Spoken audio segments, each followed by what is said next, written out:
Ang programang tumatalakay ng mga usaping may kinalaman sa pananampalataya sa Diyos.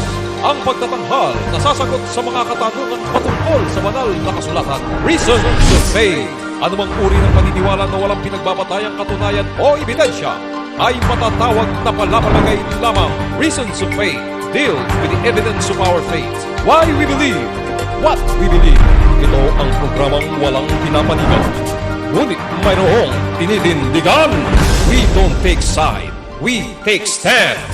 Mula sa Reasons of Faith Media Ministries Studio, Manila, Philippines. Narito si Brother Melvin Sarmiento para sa Reasons of Faith Live.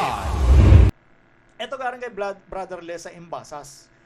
Brother Melvin, tanong ko lang po, Revelation 1:10, ano sa Sunday? Ayon sa Sunday Keepers, ang araw ng Panginoon dyan ay Sunday, ang word. Ang term po ng Greek Bible na ginamit ay Koryake. Sa YouTube po, meaning Sunday. Okay? Sinasabi nga ng iba, yung Greek word daw na Koryake nangangahulugang Sunday. Maling-mali. Pag sinabi yung Koryake means Lord, Panginoon, hindi Sunday. Yung Hemera, na naisaling day, yun yung pinagkakamalan nilang Sunday. Kaya Koryake Hemera, Lord's Day. Pinagkakamalan nilang linggo yung Hemera doon, which is, yung Hemera, walang ibang ibig sabihin yan, kundi day. And yung context lang ang pwedeng mag-define o magsabi kung ano yung araw na pinag-uusapan. Ngayon, ang author nitong Revelation 1:10, babasahin muna natin, pakilagay Andre. Ito sabi sa Apokalipsis 1:10. Ako'y nasa espiritu ng araw ng Panginoon at narinig ko sa aking likuran ang dakilang tinig na tulad sa isang pakakak. So ito ay kumbaga yung pinaka-introduction sa sulat. Actually sa chapter 1, no, ng Apokalipsis 1 or chapter 1. Ang sabi ni Juan, tandaan niyo si Juan dito nagsusulat mula doon sa isla ng Patmos. Ito po ay isang isla dahil pinatapon doon si Juan. Okay? Si John the Revelator or si John the Beloved. Hindi ito yung Juan Bautista, ha? Ang sabi niya rito, siya ay nasa vision, nasa espiritu, nung araw ng Panginoon. The Lord's Day. Dito ngayon kinuha yon. At ang panahong ito na sinulat ni John ay probably nasa 90 AD, 90 AD. So matagal ng panahong ito. So ngayon, ito bang sinasabi ni Juan?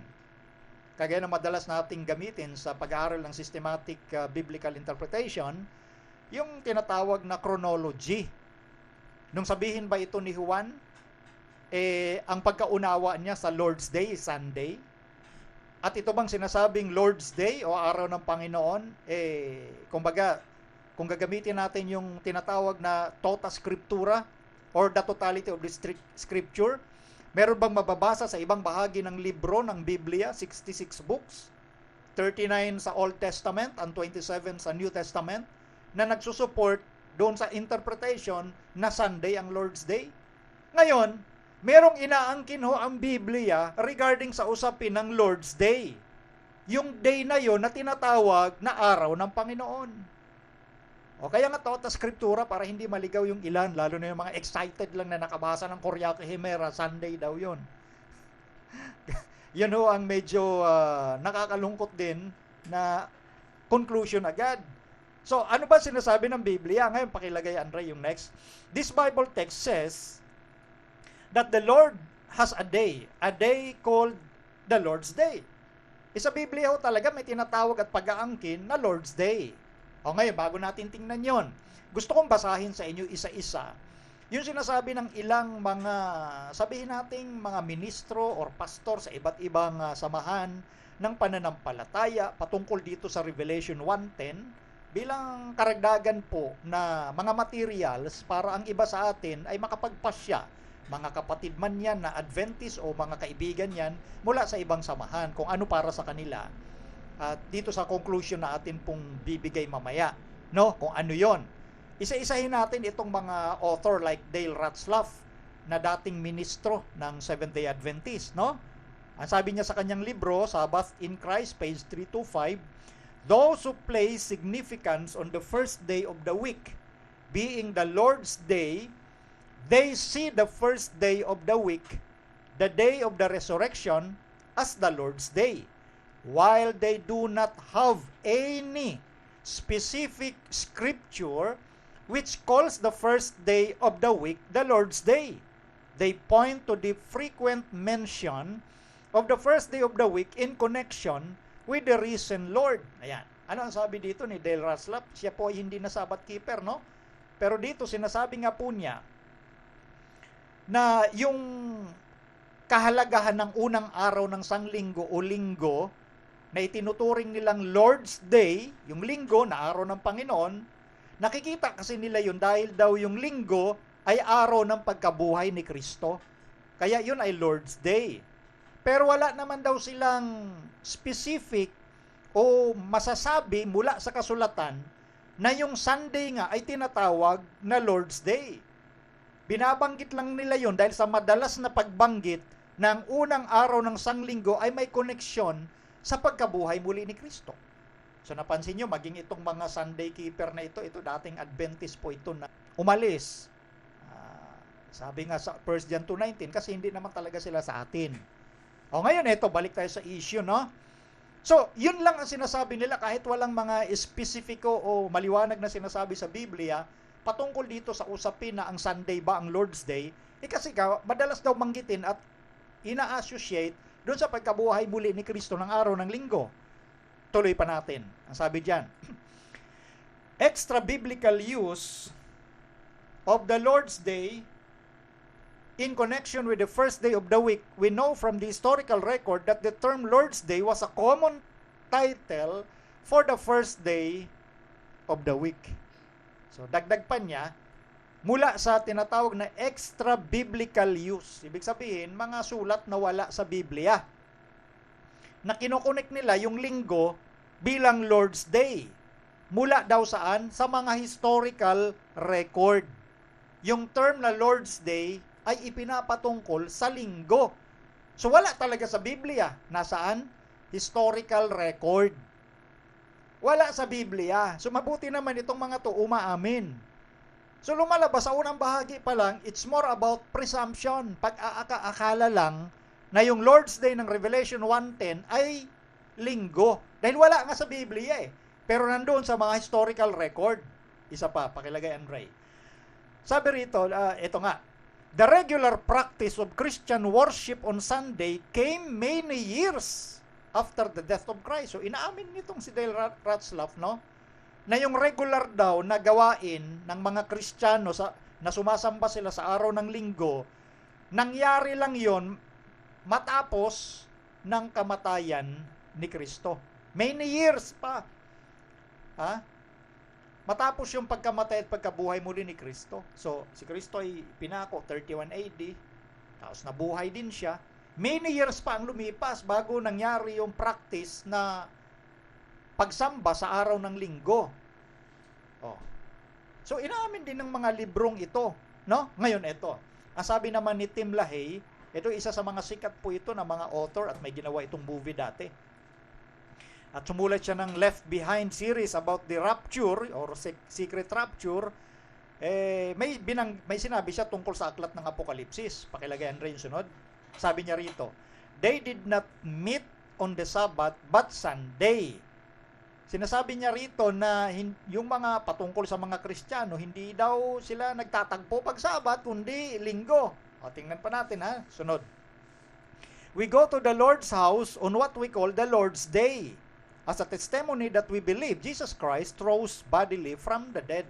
So, isang sinasabi nila ni Ratzlaff, maging si Tim LaHaye, at yung iba pang mga evangelicals, at iba pa mga scholars nila na nagsasabi na yung first or Lord's Day, Sunday, dahil nabuhay si Kristo noong araw ng linggo.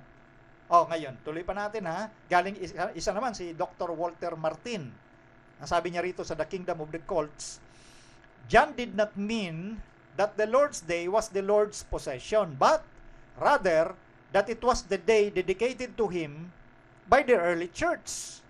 So, sinasabi daw ika ni Juan, the Revelator, na yung Lord's Day o araw ng Panginoon, hindi yung possession, kundi alinika, yung araw na nakadedicate o nakatalaga ng tinalaga sa Diyos ng mga unang Kristiyano. So, para kay Walter Martin, ang nagtalaga nun sa Panginoon ay yung mga early church, yung mga unang Kristiyano noon. So tao, nakikita na natin ha. Wala sa Biblia kasi. Ngayon ito, tuloy pa natin. The church fathers provide a mass of evidence that the first day of the week, not the seventh, is the Lord's Day. Dagdag pa niya daw, yung mga church fathers ay nagbigay ng mga laksa-laksang katunayan na ang unang araw ng sanglinggo ay hindi yung ikapito na Sabado, kundi Lord's Day na ipinapatungkol nga sa linggo. So, kanina, mga early believers, yung nagdedicate sa Panginoon ng Lord's Day na Sunday. Dito naman, yung mga church fathers. So, nasa historical record talaga ito. At sabi nga ni Dale Ratzlaff, wala sa Biblia. Okay, so sundan pa natin ha. Church father naman ang binabanggit nitong si Walter Martin. Next. Some of the evidence or some of this evidence is here submitted for the reader's consideration. In company with the overwhelming majority of historians and scholars, we believe that not only the New Testament but the following citations refute Sabbatarianism. Ang ilan daw ika sa mga katunayan or ebidensya na ipinapakita ni Walter Martin, marami daw ika dito talaga mga overwhelming evidence na yung mga karamihan sa mga historian at mga scholar, itong citation na ito na Lord's Day ay hindi para sa mga Sabbath keeper or Sabbatarians, kundi Sunday talaga ito. So, ginamit ngayon ni Walter Martin yung isang fallacy na para mapatunayan mo na totoo ang isang bagay, i-quote mo ngayon yung laksa-laksa or karamihan. Karamihan, no? Majority sa mga scholar at historian naniniwala daw na ang Lord's Day ay Sunday. Fallacy po ito. Hindi ho ang majority o ang mas nakararami ang magpapasya kung ano ang tama, lalo na kung ang issue ay sa Biblia. Fallacy itong ginagawa ng kinikilalang matalinong scholar na ito, na si Dr. Walter Martin, no? Fallacy yon. Mali yon. Hindi ang majority ang magsasabi kung anong tama. Okay? Kundi yung salita mismo ng Diyos. Tuloy natin, Andre. Balik na kay Dale Ratzlaff. Sabi niya rito, those who place significance on the first day of the week use the same reasoning, but instead of Sabbath being the Lord's Day, they see the first day of the week, the day of resurrection, as the Lord's Day. So, isa pa rin yung talagang sinasabi nila. So, puntahan naman natin yung testimony o patutuo ng mga church fathers. Pakilagay, Andre, yan ho.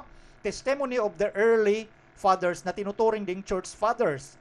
Ang pag-uusapan natin dito sa issue ng Lord's Day as Sunday. Next. The Apostolic Fathers is an important collection of writings revered by early Christians but not included in the Bible, the New Testament. Yung mga Apostolic Fathers ay mga mahalagang collection ng mga sulat na iginagalang ng mga early Christians yan, pero hindi nakasama sa Biblia. So, sige, tanggapin natin. Totoo naman talaga yung mga sulat ng Apostolic Fathers, ginagalang yan at mahalagang collection yan. Lalo na sa ilang mga issue na pagpapatunay, lalo na ng mga ilang historical facts, no? Pero sa issue ng Lord's Day, ito yung ating titingnan kung tama ba yung sinasabi nila. Okay? Maging yung Roman Catholics, next Andre, Roman Catholics and Protestants both quote the same early church fathers for doctrine. Yung mga Romano Katoliko at yung mga Protestante, parehong sinisipi nila yung alin? Yung early church fathers para sa isang doktrina. So no question na sinisipi ito. Ang issue natin dito about the Lord's Day. Yung issue na yon, kung totoo ba na yan ay patungkol sa linggo. Ito yung binabanggit, next Andre, pakita natin yung Didache. Ito yung mga panahon noon, 70-75 o 80, 120 to 190 AD. Ito yung 1st and 2nd century na Didache. Greek word yan, ibig sabihin yung katuruan or teachings, Didache. Next, ito ang nakasulat mula dito sa isang libro, Dictionary of Early Christian Beliefs. But every Lord's Day, gather yourself and break bread and give thanksgiving after having confessed your transgression, so that your sacrifice may be pure. So sinasabi dito, yung araw daw ng Panginoon, yung hati-hati ng tinapay, break bread, putol-putol ng tinapay, magpasalamat, matapos na maghayag ka ng iyong mga paglabag o kasalanan. So may binabanggit talaga yung mga librong ito about the Lord's Day, no?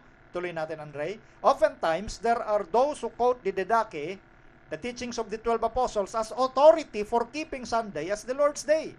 Madalas daw na yung mga nagko-quote o sumisipi doon sa Didache, doon sa libro na pinapaniwalaan ng mga Apostolic Fathers, the teachings of the 12 apostles daw ika, ay ginagamit nila bilang otoridad doon sa pangingilin ng linggo bilang araw ng Panginoon. So, ang ginagawa nilang authority alin? Yung Didache na gawa nga nung mga Apostolic Fathers daw. Ngayon, next, it then might be asked, who of the disciples or apostles would teach what is in this document when compared to the Bible? So, dapat lang naman talaga na matanong sino yung disciple or mga apostol na nagturo kung ano yung mga dokumento na yon kumpara sa Biblia. Kumbaga yung Didache ba na yon? Kumbaga mayroon na binabanggit na katuruan ng mga apostol. Sino yung apostol na sumulat doon? Umaayon ba yung apostol kung mayroong mga apostol na sumulat ng Didache na yon? Tuloy natin. Ito naman. The Didache is a church manual. The Didache was discovered by Bryennius in the same manuscript with a complete copy of the epistles of 1 and 2 Clement, epistle of Barnabas, and the long recension of the Ignatian epistles. Yan ang sabi naman sa Lightfoot and Harmer. So, ang pinapatungkulan nga nila dito yung Didache na pinagsisipian, no? Itong Didache na ito na ginagamit na church manual na na-discover nga ni Bryennius na mayroon ikang complete copy ng Epistles 1 and 2 o sulat, first letter and second letter ni Clement, Epistle of Barnabas at ni Ignatian. Itong Ignatius of Antioch ng Syria ang tinutukoy ho rito. Next, Andre. The interesting thing about this document is that nobody knows who wrote it. Nobody knows the date, nobody knows where it came from, and yet, this apocryphal writing is claimed by Sunday keepers as authoritative. Mapapansin natin, di ba? Itong document na Didache na ito, hindi alam kung sinong sumulat. Pansinin niyo po yung puntong yon. Hindi alam kung sino ang sumulat ng Didache, hindi nga rin alam kung anong petsa yan sinulat, hindi nga rin alam kung saan galing yan, pero itinuturing nilang otoridad yan pagdating sa usapin na linggo yung Lord's Day. Apocryphal ho ito kaya nga hindi kasama sa canon ng Bible Tapos ginagawang authority para sabihin ang Lord's Day ng Bible ayun yung linggo. Di ba? Mag-iisip na ho tayong mabuti niyan. O ngayon, titingnan natin yung ilang mga point doon sa loob ng Didache dahil ginagamit na authority na para bagang galing talaga sa mga apostol ng Panginoon yung sumulat niyan na gustong patunayan ang isang issue na ang Lord's Day ng Revelation 1:10 ay Sunday. So titingin pa tayo ng ibang sulat at paniniwala ng Didache.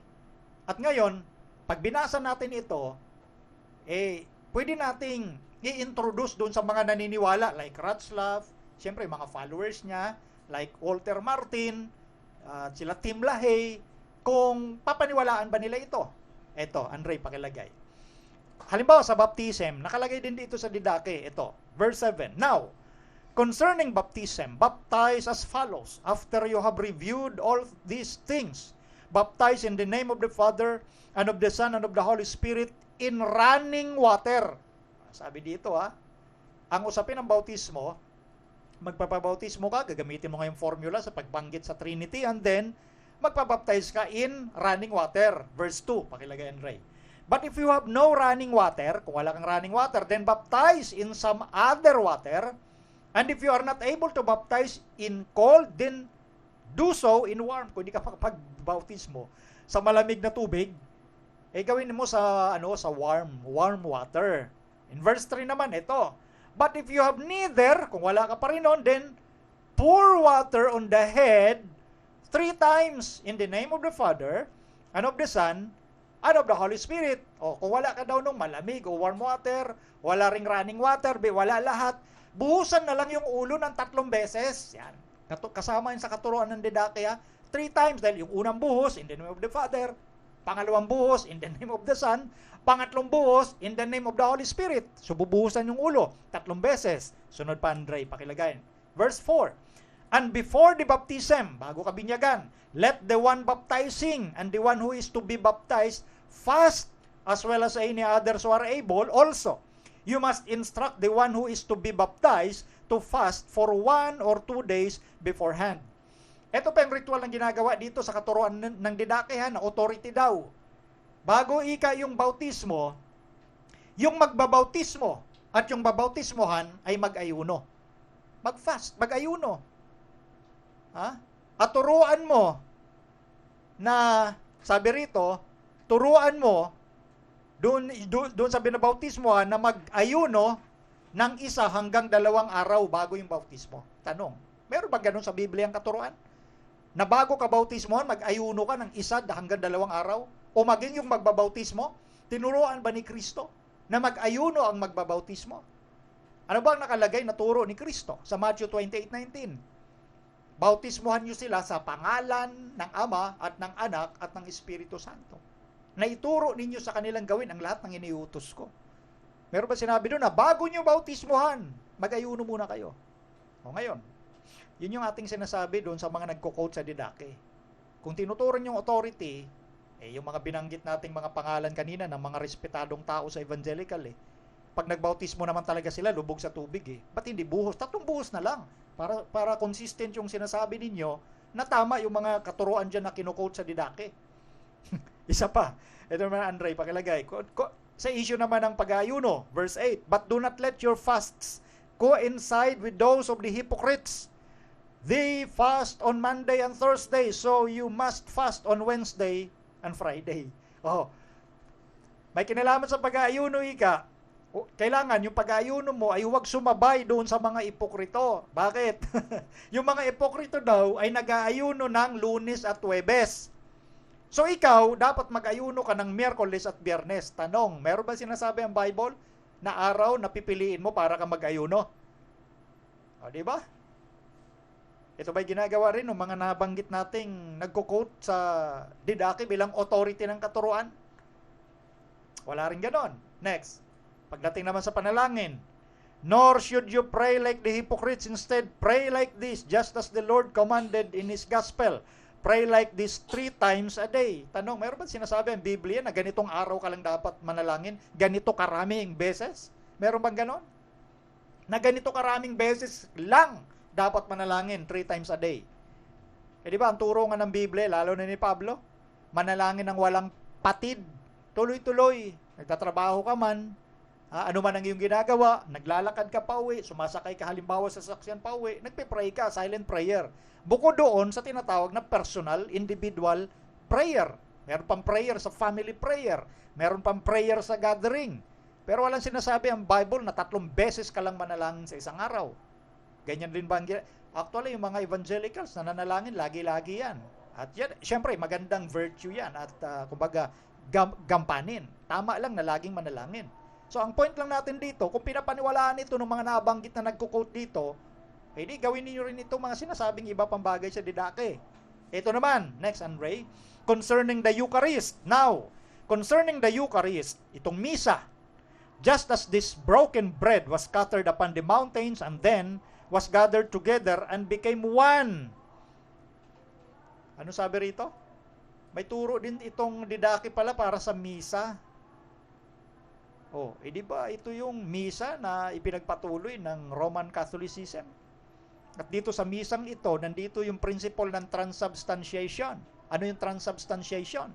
Ito yung paniniwala na nakalagay yan sa Council of Trent, pinagtibay, tagal na noon, 16th century pa, Council of Trent, na pag sinabing transubstantiation, literally, si Kristo kahit anong dako ng langit, kapag sa panahon ng misa, pag pinanalangin ng pari dito sa lupa, na pumaroon yung katawan ni Kristo sa ostya, literally, para sa kanilang understanding, yung katawan ni Kristo nasa ostya. So pag sinubo mo yan, syempre, natutunaw hanggang sa tiyan, nandun si Kristo. Literal yan, huwag niyong pagtawanan. Turo yan sa transubstantiation ng Roman Catholicism. Kayo mga kaibigan nating Roman Catholic na hindi alam yan, so ibig sabihin, sumusunod tayo sa mga doktrinang hindi ninyo alam. Alam pa namin. Yan ho ang doctrine ng transubstantiation. literally si Kristo'y bumababa sa ostya. Nakasulat yan sa kanilang mga documents. So, yan sa Didache turo din yung Eucharist. So, ako'y naniniwala na yung mga evangelicals at ibang mga born again, hindi naman tinuturo yan eh. Di ba? So, akala ko ba authority ang Didache? O, ito naman, next Andre, verse 11, concerning teachers.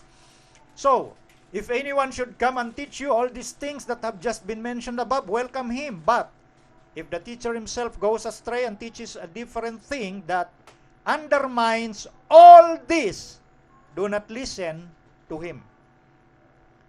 Ano sabi nila rito? Kung meron daw lumapit sa inyo at magturo dito sa mga nabanggit na nandito, tanggapin ninyo siya. Ibig sabihin, lahat ng nakasulat sa Didache, pag pumunta sa inyo, i-share sa inyo, ituro sa inyo, tanggapin nyo yon. Pero kung yung lumapit sa inyo at magturo na minamaliit, itong nakasulat sa Didache, gaya ni Brother Melvin na minamaliit niya, minamaliit in a sense na hindi yan galing sa mga apostol, hindi yan galing sa Diyos. Yun ang ibig ko sabihin ng point na kasama ako doon sa nag-a-undermine, nagmamaliit dyan. Huwag daw kayo ikang makinig. So, huwag daw pakinggan si Brother Melvin. So, lahat ng binabanggit na yun sa Didache, kapag tinuro daw, tanggapin ninyo yung nagtuturo. Ngayon, kapag nilabanan yung turo sa Didache, kagaya ng sinasabi ngayon ni Brother Melvin tungkol sa 3 beses magbuhos sa bautismo, huwag niyong tanggapin o pakinggan si Brother Melvin. Yun ang pinaparaphrase ko lang. So ngayon, nakapagtataka itong mga nagko-quote dito sa Didache, na ang kino-quote lang nila ay patungkol sa Lord's Day, pertaining sa linggo. Ay, ang tawag dyan, selective. Namimili lang. Kinakailangan maging consistent ho kayo sa turo ninyo. Yan ang pinapabot ko kung bakit ko pinapakita yung mga bagay na ito. Okay, balik tayo kay Del Ratzlaff. Sabi niya, Andre, pakilagay. Okay. Yan yung panahon ni Ignatius of Antioch, 107 to 110 AD. Itong pinapaniwalaan nilang sulat niya ni Ignatius of Antioch from Syria. So, ang ulitin ko, pakitanggal na Andre, ulitin ko, yung Revelation or Apocalypse na sinulat ni Juan is for about 90 AD. Yung kay Ignatius na isa sa tinuturing na Didache lumabas lang nung 110. So lumipas ng napakaraming taon, sabihin natin probably 20 years. So tapos na yung Apokalipsis. Next, Andre, pakilagay. For if we continue to live in accordance with Judaism, we admit that we have not received grace. If then those who had lived in antiquated practices come to newness of hope, no longer keeping the Sabbath but living in accordance with the Lord's Day, on which our life also arose through Him. Ito na yung pagmamanipulan ng talata ng Biblia. Kung ipagpapatuloy pa nga yung pangingili ng linggo, ang ibig lang sabihin nila, nakikihudyo ka. Iyan ang iisang tono ho ng mga taong hindi alam yung pinag-uusapan sa Biblia. Ang doktrina, ang issue ko rito, ang tinuturo ko rito, doktrina ha, hindi ko pinopersonal itong mga nabanggit na mga pangalan. Hindi ho, doctrine. Kaya nga itong reasons of faith, comparative. Ito yung analytics, ito yung rationally, based on evidence. So, pag may binanggit man kaming tao, hindi ho namin minamaliit yung karakter nila kasi sa totoo, marami naman ho talagang mga sincere Christians. Kaya lang, yung iba sa kanila, hindi lang nila siguro napapansin yung doctrine nila, bagaman sila sincere, they are sincerely wrong. Kahit gaano kaseryoso tong mga to. Kasi ito, sinasabi nila eh. Pag sumusunod ka sa Sabat, nakikihudyo ka. Alam niyo po mga kaibigan, mga kapatid, lalo na sa ibang bagong tagapanood natin, wala pa yung mga Hudyo, mahigit 2,000 taon pa, may Sabat na, sa creation pa lang, Genesis chapter 2, verses 1 to 3. So paano masabing sa Hudyo yung Sabat? At sinabi ni Kristo sa Marcos 2:27-28 na ang Sabat ginawa ng dahil sa tao, hindi dahil sa Hudyo o sa sino man lahi na para bagang may favoritism ang Panginoon. Dahil ang purpose ng Sabat is to benefit humankind. Kaya malihong sabihin na nakikihudyo kapag nangingilin ka ng ikapitong araw, yung Sabado. Kaya pinalitan na nila, hindi ka na nagsasabat, no longer keeping the Sabbath, but living in accordance with the Lord's Day. So pinag-iwalay nila yung Sabat ng Panginoon sa Biblia at yung Lord's Day. Mamaya, babalikan pa natin yan ha. Next, Andre. Ito pa dagdag ni Ratzlaff, no? This statement was made only a few years after Revelation was written. O, tama naman. Di ba? Ngayon, tuloy pa. Walter Martin, sabi niya naman, Ignatius, Bishop of Antioch in the year 110 wrote. Tama naman talaga. Nung 110 AD ho yan. Ang sabi dito, Andre, next.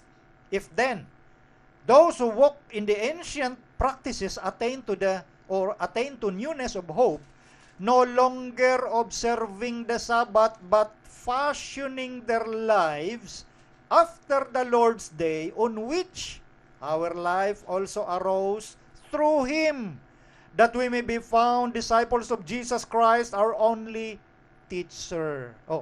Tingnan nyo, yung manipulation ng doctrine ni Walter Martin. Kung ikaw pa, ikay, sumusunod pa sa mga dating gawain, anong mangyayari?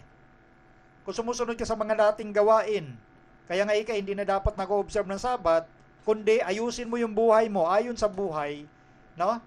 Mula doon sa araw ng Panginoon. Ang ating buhay, ika, mula nung nabuhay si Kristo, kasama na natin siyang nabuhay. At tayo'y matatagpuan bilang kanyang mga alagad, ang ating tanging tagapagturo o guro. Na para bagang pag ikay nagsasabat pa rin, hindi mo guro si Kristo. Guro mo mga Hudyo lang. Tao, hindi Diyos, hindi si Kristo. Yan ang ipinaparating niya rito kasi mga lumang practice na ika yung Sabat. Ang ibig nilang sabihin sa mga Hudyo lang yan.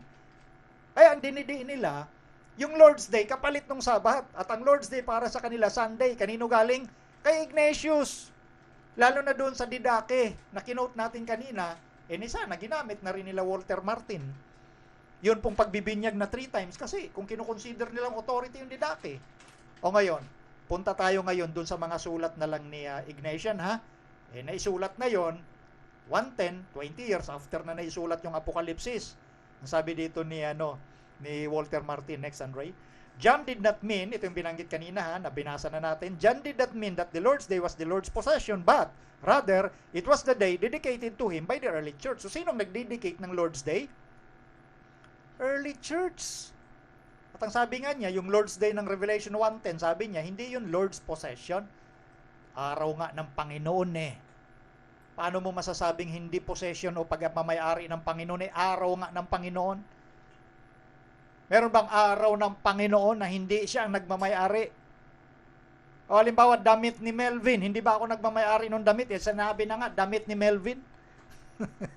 So, sinabing damit ni Melvin, ang nagmamayari si Melvin ng damit. So, pag sinabing Lord's Day, ang Panginoon ang nagmamayari nung araw na yon. Bagamat hindi nabanggit doon sa Revelation 1:10 kung anong araw, pero makikita natin ngayon, contextually, sola scriptura, datota scriptura, kung anong araw ang tinutukoy doon.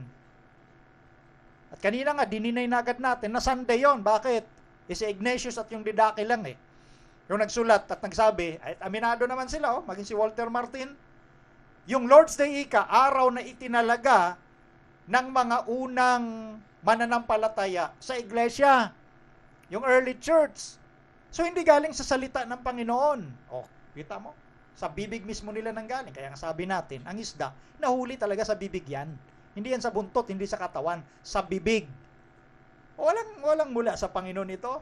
Ngayon, Andre, pakilagay nga itong Ignatius ng 110 AD. Ayan, pakita lang natin yan. Next.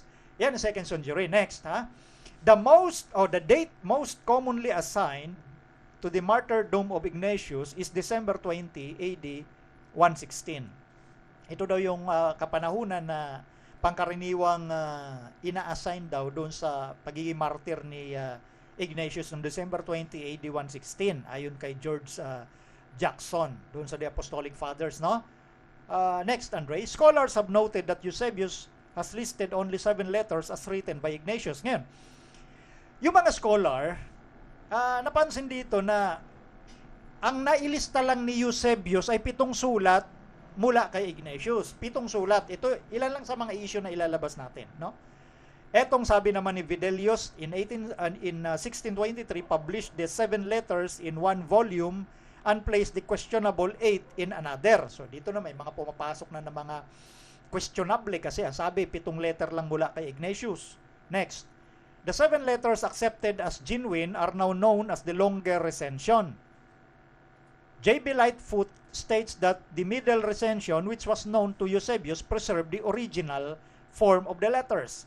So, dito may mga usapin na yun ng 7 sulat daw ni Ignatius ay tinatanggap bilang tunay, genuine or totoo, ang tawag longer recension. So tandaan niyo yun, yung 7 sulat na sinasabing original, ang term longer recension. Huwag ninyo masyadong intindihin yung term. May papakita lang ako mga punto rito. Next, Andre. Of the Ignatian letters, there has been discovered and written 3 basic forms: a short recension, which is known as the Syriac abridgment version, and the middle recension, and also the long recension. So may mga iba't ibang termino na ikinakapit dito. Ngayon ito. Next. The first 8 letters are spurious and bear proof of being the production of a later age than that in which Ignatius lived. They are now set aside as forgeries and are unacceptable. Ito ngayon ang napansin ng mga nagsusuri doon sa sinasabing sulat ni Ignatius, no? Yung unang 8 sulat, spurious. Kaduda-duda. Bakit? Kasi parang gawa lang ito doon sa huling, kumbaga, much later age.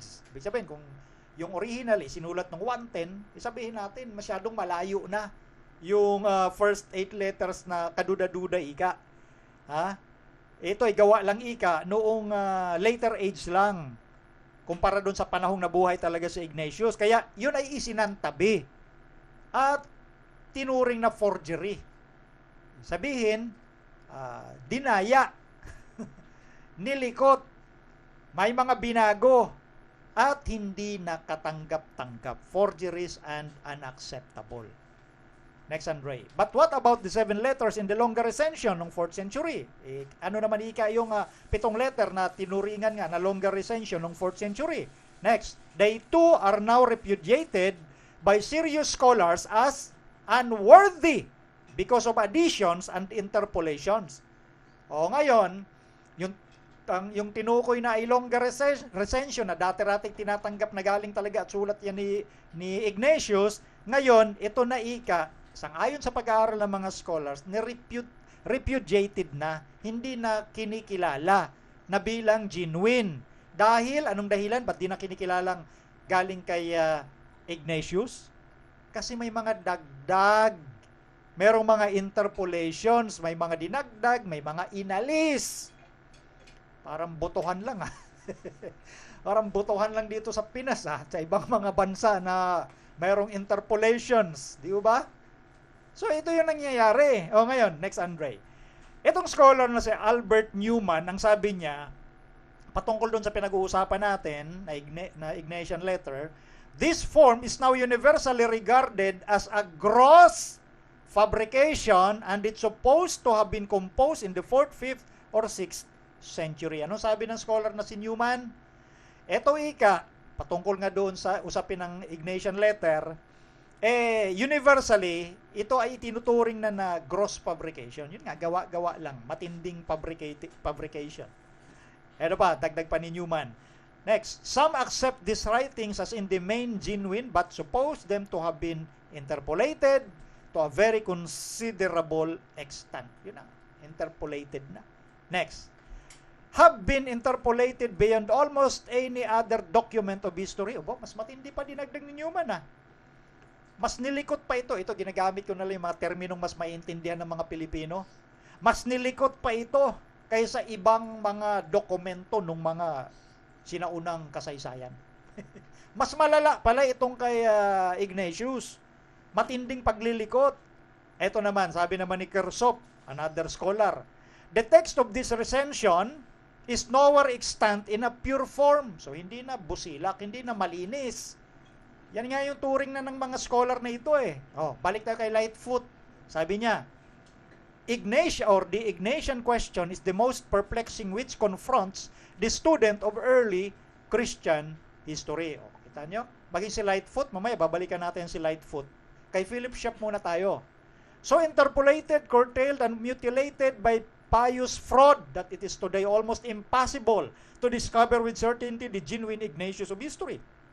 Sabi rin ni Philip Schaff, mutilated na ito fraud, daya na yung mga nangyayari at mahirap na, imposible na ikang malaman pa kung ano yung totoong sulat ni Ignatius. Again, wag ko kayong bumitaw, nasa structure ho tayo ng Lord's Day kasi si Ignatius, sa kino-quote-tan nila, yung sinisipian, na si Ignatius ang nagsabi na yung Koryake Hemera, isa nga siya sa mga church father na yung Koryake Hemera na Lord's Day ay Sunday. O ito, sinasabi ng mga scholars, spurious. Nilikot na yung sulat ni Ignatius. Hindi na malaman kung alin ang totoo. O ngayon, ito, next Andre. If, therefore, those who were brought up in the ancient order of things have come to the possession of a new hope, no longer observing the Sabbath but living in the observance of the Lord's Day, on which also our life has sprung up again by Him and by His death. Ito yung sabi daw ni Ignatius, Epistles to the Magnesians. Yan ang nakalitaw ngayon na sulat ni Ignatius na sinasabi naman ng mga scholars, hindi na hindi na genuine, hindi na makatotohanan, maraming inalis, may mga nilikot dito sa mga sulat ni Ignatius. At dito, eto mismo binanggit ni Ignatius na no longer observing the Sabbath, yung 7th day Sabbath ng Biblia pero nabubuhay na tayo sa observance or should I say pangingilin ng Lord's Day or Sunday. Ito daw yung sinasabi ni Ignatius. Yan po yung point na pinag-uusapan. Ngayon, ito tingnan nyo itong extant Greek manuscript niyan. Andre, thank you. Nalagay na. Itong extant Greek manuscript, Codex Medesius Laurentinus, ang basa rito sa sulat ni Ignatius ay ganito. Ito yung Greek kasi dalawa lang, Latin at Greek. Ito Greek. Sabi rito, Mekete Sabatisonte Alakata Koryaki Zowen Sowente. Anong nakalagay doon? Itong naka-highlight? Zowen. Kaya ano naman ngayon, Brother Melvin, kung Zowen yan? Kasi pakitanggal na Andre. Yung Greek word, para maisalin mong Lord's Day or araw ng Panginoon, should be Koryaki Hemera. Kasi Koryaki means Lord, Hemera means day. Yun supposedly yung Greek word. Pero dito, sa writings mismo sa Greek, doon sa Ignatian letter, ang nakalagay hindi Hemera, kundi Zowen. Ano ibig sabihin ng Zowen? Life or buhay. So pag pinagsama ang Koryaki Hemera o Koryaki Zowen, it means Lord's life, hindi Lord's day. Nasundan nyo po. So yun yung sinasabi kaninang interpolation, yung fraud, yung daya doon sa totoong sulat ni Ignatius. Hindi naman pala Lord's Day ang nakalagay dinugtong-dugtong lang nila yung Lord's Day ni Ignatian na isa sa mga tinuturing na authority at apostolic fathers. Yung Lord's Day, Sunday yun. Yun pala, hindi naman Lord's Day or Koryaki Hemera yung sinulat ni Ignatian kundi Koryaki Zowen. Ang Zowen nangangahulugang buhay. So, Koryaki Zowen means Lord's life, hindi Lord's Day. So, nasundan nyo yung sinasabi natin. Ayun, next Andre, pakilagay. No known Greek manuscript has the word Hemera or day, but rather the noun Zowen, life, in agreement with Lord's or Koryaken. Yan ang pagpapaliwanag ko rito. Walang Greek manuscript na alam na yung pagkasulat ni Ignatius ay Hemera. Kundi ang nakasulat talaga, Zowen. Next, Andre. Isaac Vossius, who discovered the Greek text of the Codex Medesius, gives the Greek word Zowen. And so does the Greek text published by J.B. Catelerius. Yan yung mga quotation na yan, yung mga nag-publish ng mga tunay na nagsasaliksik. Wala talaga madiscover na yung sulat sa Codex Medesius, na sulat ni Ignatius ng Antioch of Syria, nakalagay, Hemera, hindi, Zowen Hindi day, kundi life. Ito, next Andre. When J.B. Lightfoot published the Greek text, he left out the word Zowen or life without supplying anything in its place, but in his English translation supplies the word day. Ito si Lightfoot. ang ginawa niya, kumbaga yung supposedly na salin na life, hindi niya nilagay doon sa kanyang salin. Kundi hindi niya na lang sinupply, pero sa English translation, ang supply na word niya na nilagay, day.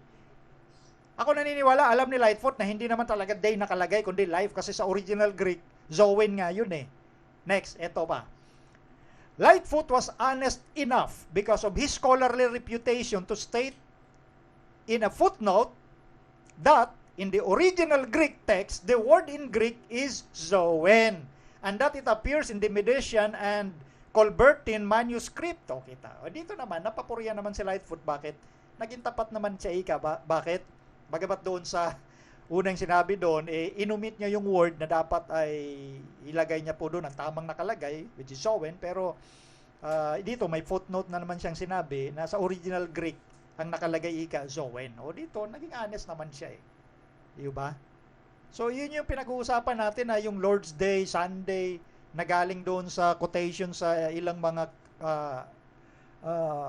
tinuturing na authority na katulad ni Ignatius. Mali pala. Hindi day ang sinulat ni Ignatius kundi life, Lord's life.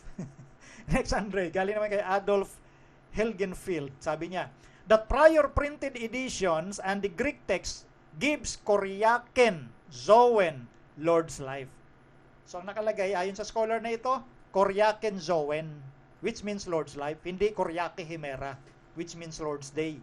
Isa pa, yung French dictionary, sabi dito, to tell the truth, only Greek manuscript of authentic epistle, the Laurentianus, has zoen after Koryaken. So, ganun pa rin, zoen. Isa pa, Albert Newman, the cautious student of history of polity and doctrine will decline to bear important conclusions on the unsupported testimony of these writings, even if the reference to Ignatian epistles in the epistle of Polycarp be genuine. This would not prove the authenticity of the epistles in their present form.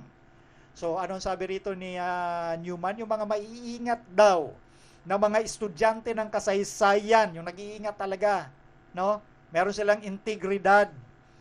Hindi nila gagawin na, kumbaga yung mga nasulat na yun na nakita ngayon makatotohanan ng, kumbaga Lord's Day yan. Dahil Lord's life ang nasa original niyan. Sabi niya, so may question doon sa authenticity, kung pagiging totoo pa rin ba ng sulat na yan ni Ignatian sa present form.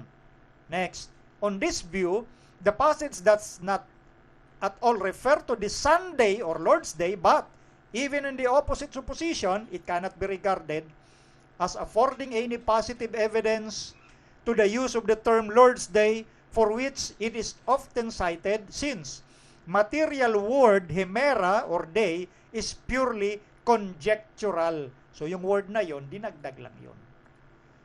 Yan yung kasi nasabi kanina ng mga scholars na binabanggit natin.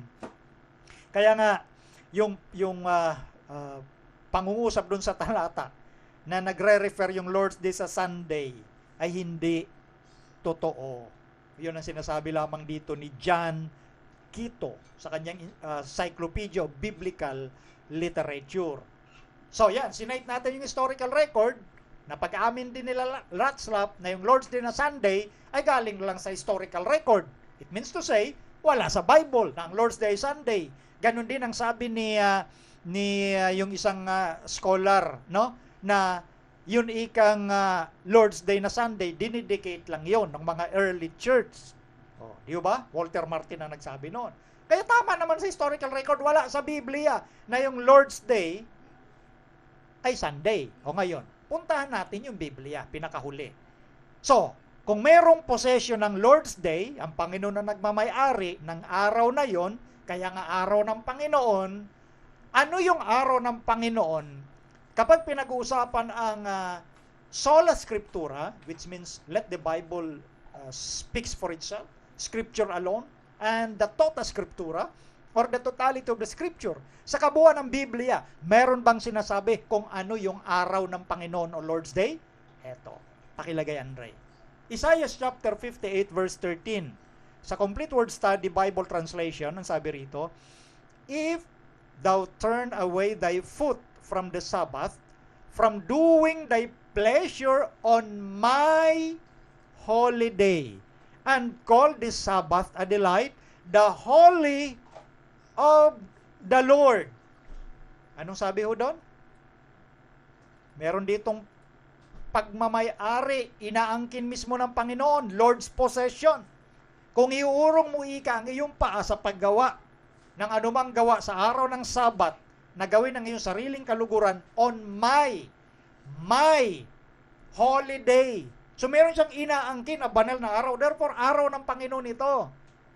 May inaangkin siyang banal na araw. At yung araw na yun ay Sabat, ang banal ng Panginoon. Therefore, merong possession ng Panginoon. Meron siyang pagmamay-aring araw.